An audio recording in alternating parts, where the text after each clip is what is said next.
काही काही व्यवसायांमध्ये काही विशिष्ट गोष्टी असतात. उदाहरणार्थ आपला शेजारी जो चीन आहे, त्या चीनमध्ये अनेक वस्तूंचं उत्पादन फार मोठ्या प्रमाणात जगभरासाठी होतं. इतकं की त्यांची स्वतःची बाजारपेठ त्यासाठी फार तोकडी आहे. मग आता त्या झालेल्या उत्पादनाचं काय करायचं म्हणून ते स्वस्तातल्या स्वस्तात अगदी कमी किमतीत उरलेल्या सगळ्या उद्योगांचं वाटोळं होईल इतक्या कमी किमतीमध्ये ते आपल्याकडे निर्यात करतात. आणि ती निर्यात स्वस्त असते. स्वस्त गोष्ट कोणाला नको असते. त्यामुळे त्याची ही देखील खरेदी करून इथं विकणारे अनेक व्यापारी असतात. आपली वस्तू त्या कचाट्यात सापडते का, त्या वावटाळात सापडते का, याच्याकडे लक्ष द्यावं लागतं.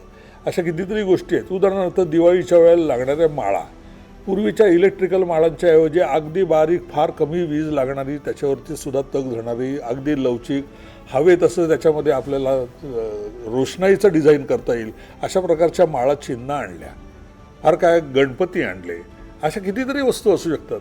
आज मोठ्या जर उद्योगांचं उदाहरण घ्यायचं तर बांधकाम व्यवसायामध्ये वेगवेगळ्या प्रकारच्या टाईल्स लागतात, वेगवेगळ्या प्रकारची फिटिंग असतात.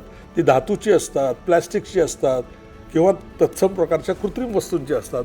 त्याचं देखील फार मोठ्या प्रमाणात उत्पादन एखाद्या ठिकाणी झालं तर त्याची जी काही पडून राहिलेल्या मालाची वासलात लावायची असते, त्या वासलात लावण्यासाठी एखादा दुसरा देश आपल्या देशाच्या बाजारपेठेमध्ये ते पाठवत असतं. आपला माल, आपली वस्तू त्या सोसाट्यात सापडणार नाही ना, याकडे लक्ष द्यावं लागतं.